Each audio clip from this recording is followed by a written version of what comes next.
Colossenses, capítulo 2, a partir do versículo 1. Eu vou ler e os irmãos acompanharão em suas Bíblias. Gostaria, pois, que soubesseis quão grande luta venho mantendo por vós, pelos laodicenses, e por quantos não me viram face a face, para que o coração deles e o de vocês sejam confortados e vinculados juntamente em amor, e eles tenham toda a riqueza da forte convicção do entendimento, para compreenderem plenamente o mistério de Deus, Cristo, em quem todos os tesouros da sabedoria e do conhecimento estão ocultos. Assim digo para que ninguém vos engane com raciocínios falazes, pois embora ausente quanto ao corpo, contudo em espírito estou convosco, alegrando-me e verificando a vossa boa ordem e a firmeza da vossa fé em Cristo. Ora, como recebestes Cristo Jesus, o Senhor, assim andai nele. Nele radicados e edificados e confirmados na fé, tal como fostes instruídos, crescendo em ações de graça.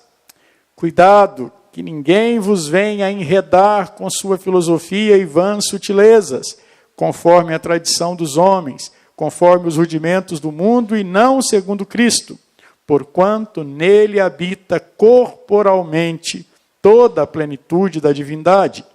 Também nele estáis aperfeiçoados, ele é o cabeça de todo principado e potestade.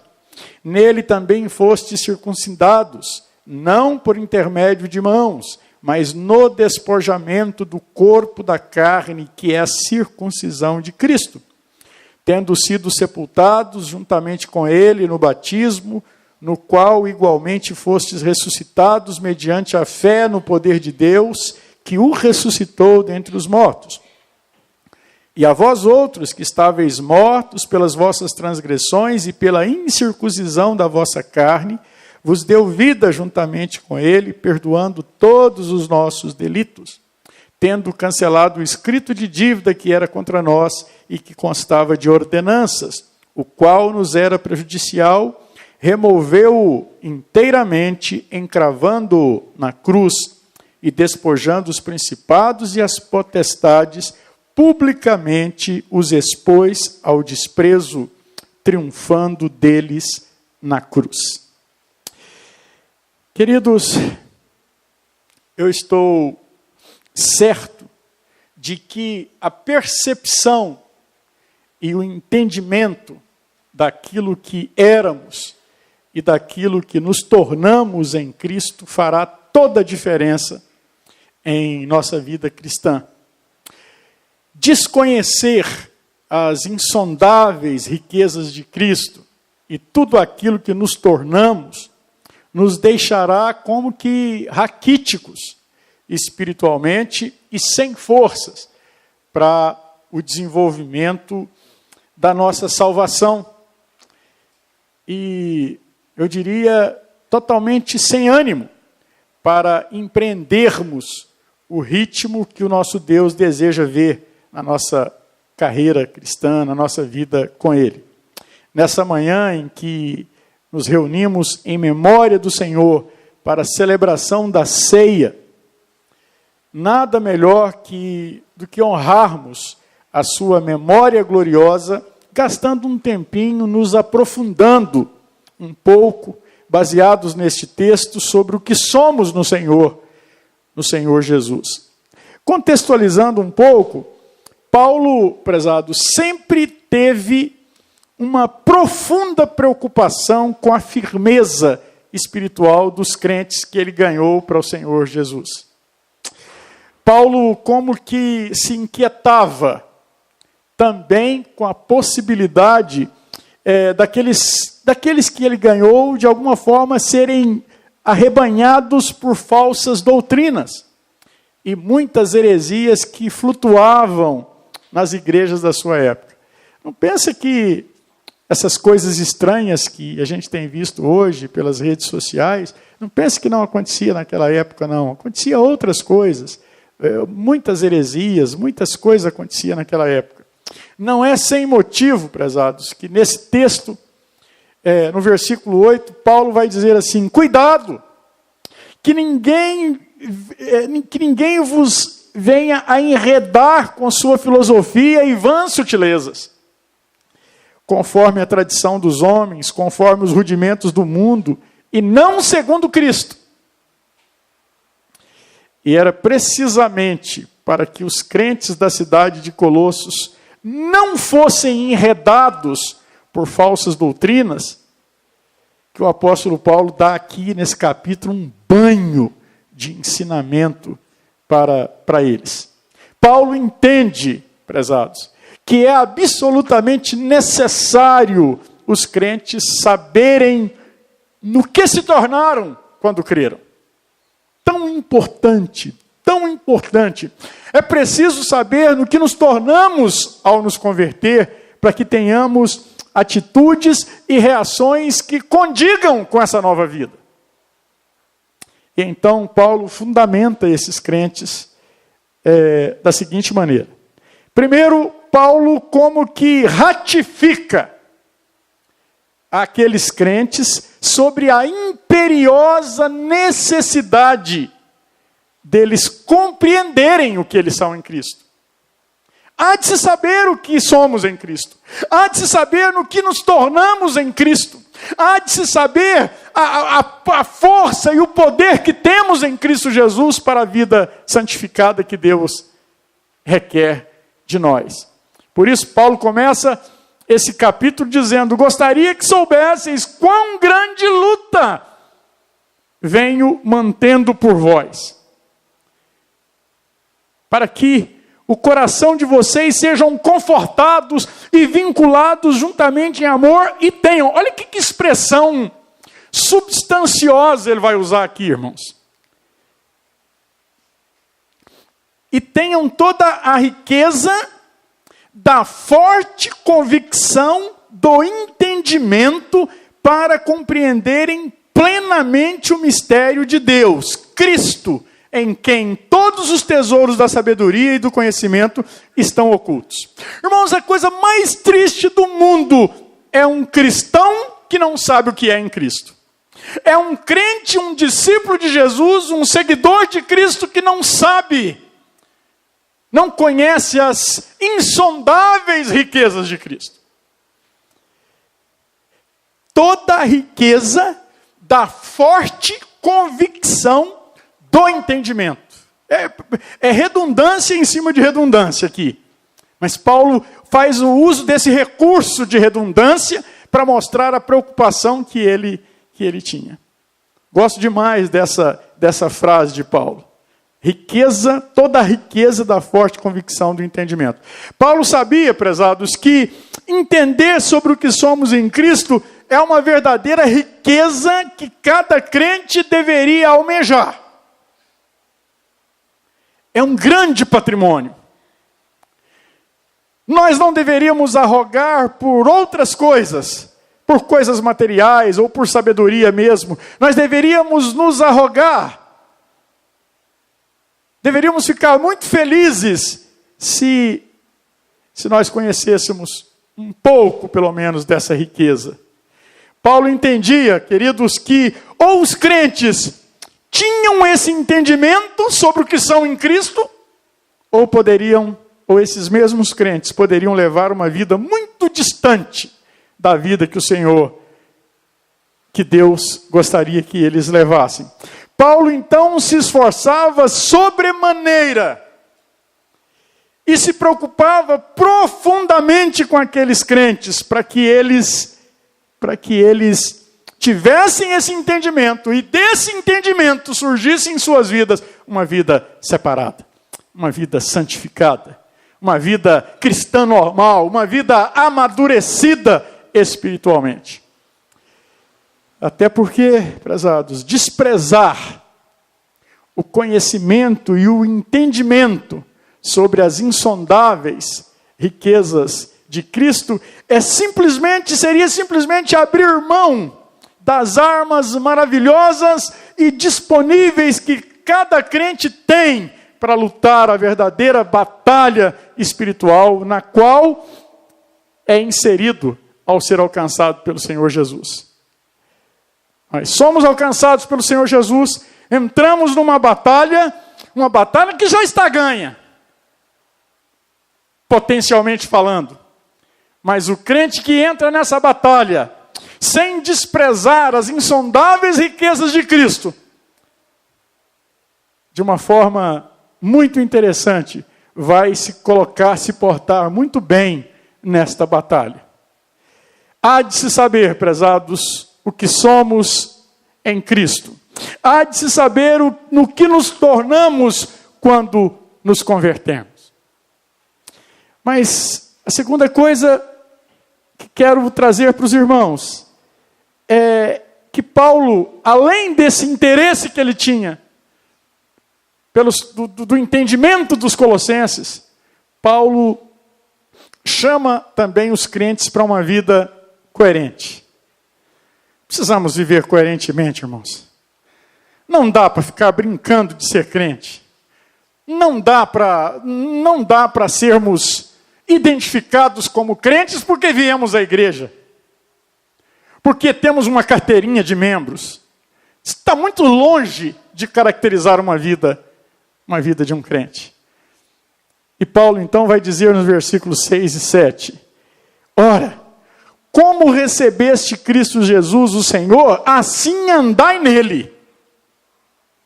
Nele radicados e edificados e confirmados na fé, tal como fostes instruídos, crescendo em ações de graças. Por isso que eu falei no início aqui que eu questiono a vida espiritual de alguém que não está envolvido com a sua igreja local. Eu questiono a vida espiritual de alguém que as pessoas não o identificam na rua, no trabalho, em qualquer lugar, como um cristão, como alguém que segue o Senhor Jesus. Porque Paulo está dizendo aqui, como recebestes Cristo Jesus, o Senhor, assim andai nele. Não apenas faça uma decisão, não apenas levante a sua mão e diga que aceitou o Senhor Jesus. Ande nele, ande na dependência dele, dependa dele totalmente. Procure saber dele, procure conhecê-lo, procure descobrir quais são as insondáveis riquezas advindas dele. O apóstolo Paulo, ao chamá-los à coerência, ele vai enumerar algumas razões muitíssimo significativas para isso. Ele vai dizer assim: vocês foram radicados nele. É muito forte essa palavra aqui, é quase uma metáfora que ele usa aqui, nos projetando a imagem de alguém que está enraizado como uma frondosa árvore. Precisamos estar radicados no Senhor Jesus como uma árvore está radicada no solo. E ela ali pode ter ventos fortes, mas ela está firme. Paulo está dizendo aos Colossenses, e nos dizendo também, que estamos enraizados no Senhor Jesus e que de forma alguma poderemos ser arrancados dele. Mas infelizmente tem muitos crentes que andam por aí como que se pudesse ser arrancados. E é justamente o entendimento sobre isso e a certeza disso é que nos fará andar radicados no Senhor, firmes, inabaláveis. Saber disso e ter consciência dessas implicações significará nos tornarmos fortes no Senhor. Não em nós mesmos. Tem muito crente que às vezes ele está forte, mas é nele próprio. Ele está forte porque a conta bancária está equilibrada. Ele está forte porque tem um patrimônio que dá uma segurança para o futuro dele. Ele está forte porque ele acabou de vir de fazer uma bateria de exames médicos e os exames dizem que está tudo bem com ele. E aí ele está envolto por uma série de coisas. Ele está forte porque acabou de ouvir do seu chefe que ele tem estabilidade no emprego. Isso, irmãos, isso não deveria nos fortalecer em nada. A nossa força precisa vir do Senhor. Precisamos estar radicados no Senhor, porque a nossa vida muda como que num piscar de olhos.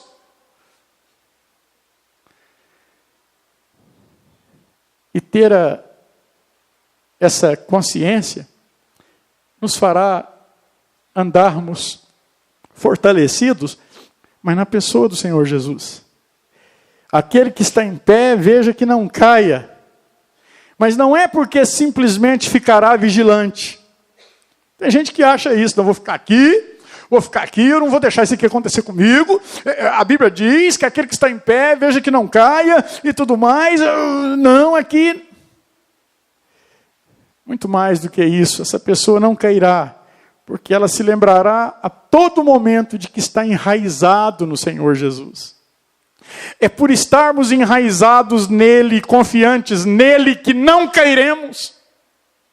Não é porque nós de alguma maneira nos protegemos. Irmãos, a gente consegue se proteger aqui, mas não consegue se proteger ali. Mas enraizados no Senhor Jesus, radicados nele.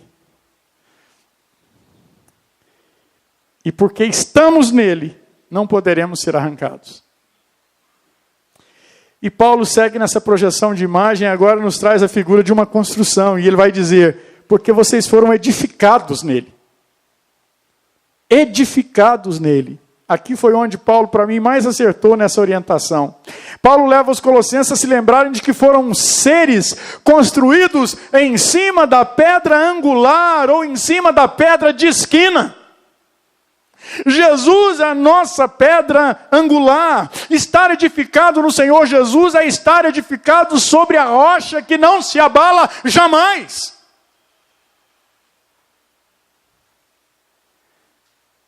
Aquele que está em Cristo é nova criatura, as coisas antigas passaram e tudo se fez novo e para sempre. Prezados, jamais alguém que for edificado em Cristo poderá ter suas estruturas abaladas e muito menos essa pessoa jamais ruirá porque ela está firmada na rocha.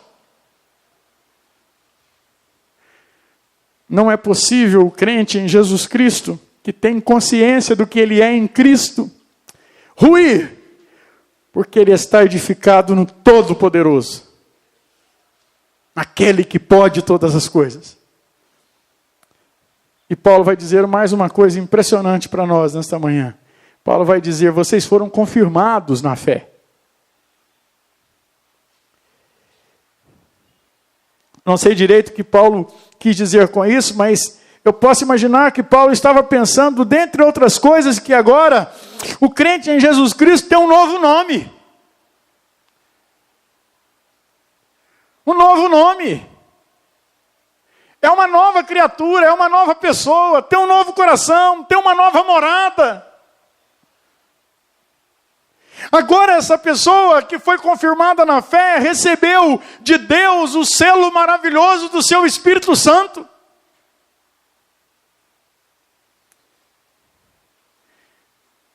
E sobretudo, prezados, acho que o apóstolo Paulo estava pensando no mesmo em que ele pensava quando escreveu Romanos 8,16, quando ele vai dizer assim, o próprio Espírito testifica com o nosso Espírito que somos filhos de Deus. A gente não entende direito isso, mas a gente sabe que é. A gente sabe que é. A gente, por isso a gente morre. Por isso a gente vive por isso. Isso deve arder no nosso coração de tal maneira, prezados, que isso deve saltar aos olhos de quem convive conosco.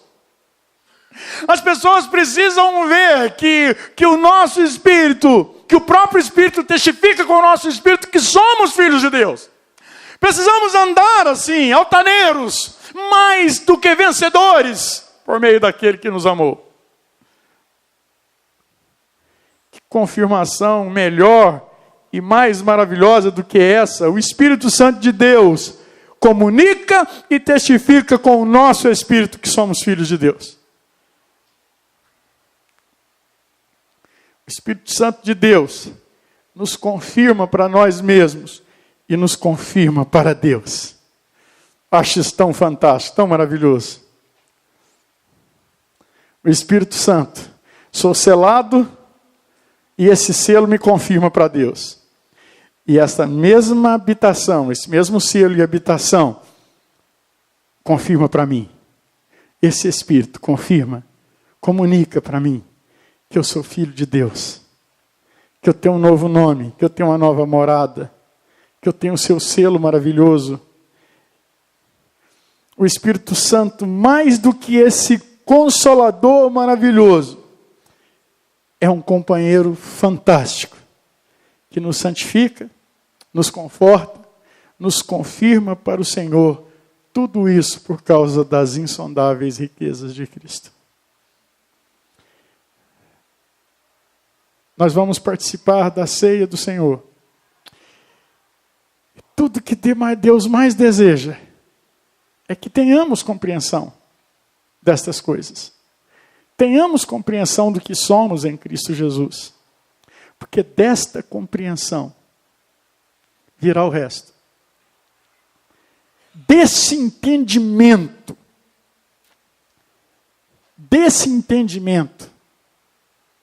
virá o resto. Virá a nossa santificação, a nossa vida que glorifica o nome do nosso Deus. Por isso quero trazer essa frase de novo.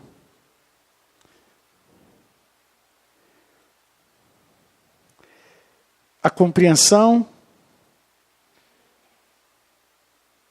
toda a riqueza da forte convicção do entendimento.